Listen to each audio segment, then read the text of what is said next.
Hey, it is Tuba Billy. So I'm a day late, dollar short on this, I guess, but the past couple days have been pretty busy, so I just haven't had a chance to comment. But I want to talk about our official end to our 20 years in Afghanistan and the disaster that this has been. Now, the administration and the media are starting to say this was a success, an unprecedented airlift, the likes of which has never been seen before in the world. Okay, that may be true, but that's kind of like the arsonist saying how good of a job he did putting out the fire that he started while people were still trapped in the house. It just doesn't, no, it doesn't add up. This is a complete disaster. And as far as the Americans that are still stranded there, I've seen conflicting reports. Less than 100 to a few hundreds. But if you take the math, they estimated, around 10 to 15,000 Americans were there, and they've said multiple times they don't know how many Americans are in Afghanistan.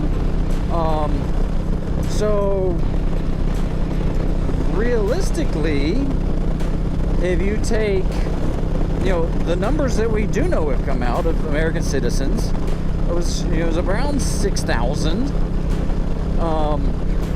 That would still leave, if I'm doing my math right, between 4,000 and 9,000 there based on their estimates, but now they're saying there's 240. Regardless on the math, if there are 240 Americans, why in the ever-living world are we leaving them in a Taliban-controlled country? And then they say, well, the Taliban is a new Taliban. They're a kinder, gentler Taliban. They're not the savages that they were 20 years ago. No.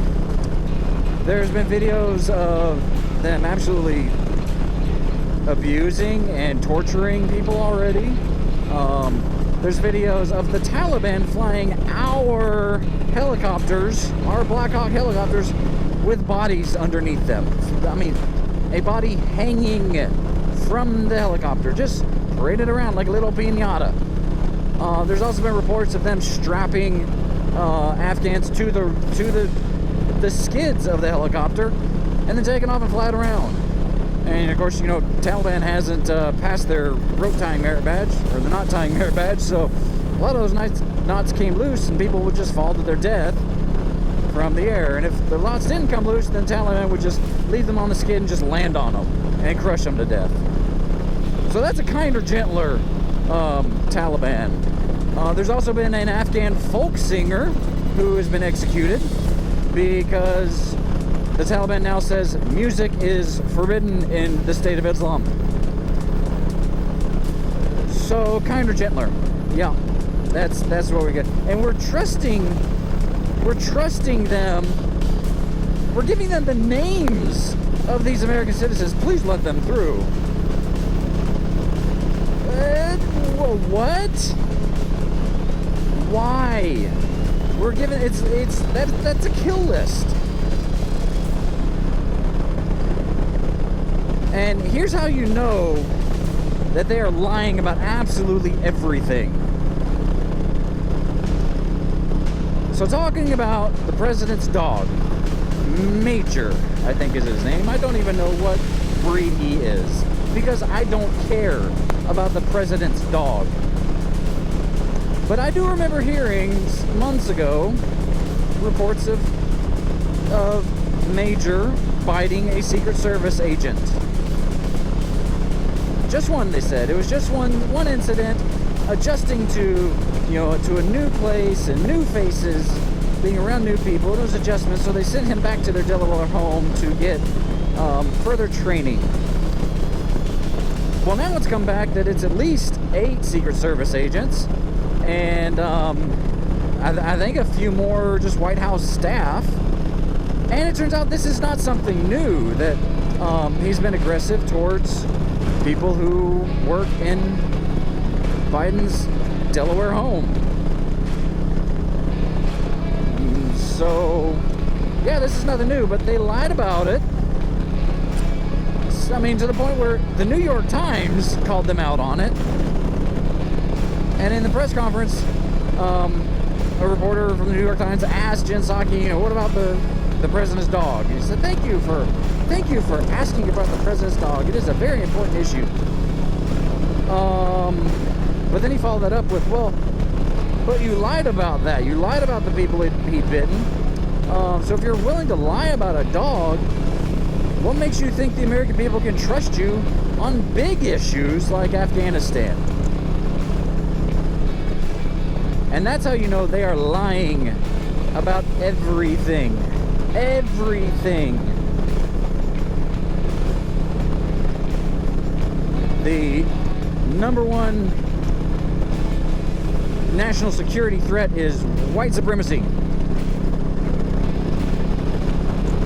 Let me ask you, have you ever met a legitimate white supremacist? A grand wizard of the Ku Klux Klan or whatever they are? Have you met one? Have you ever met one? I haven't. And I'm sure, Ku Klux Klan, I think, has, maybe 3,000 registered members in the entire nation? And yet that is the greatest national security threat. The greatest threat to our national security. Domestic terrorism from white supremacists. No, lies. Makes you wonder about all this stuff they're hawking on COVID, too. Is that all lies? Because if they're willing to lie about a dog, which nobody cares about, what makes you think they won't lie about bigger stuff? So it is what it is. There it is.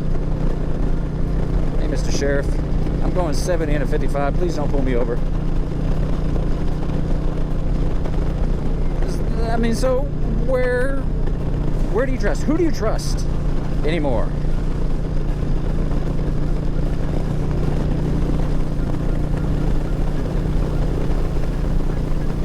Just a question I want to ask. Who do you trust? Who can you trust? Beats me. Please be excellent to each other. Tuba Billy signing out. God be with you, please. Till we meet again.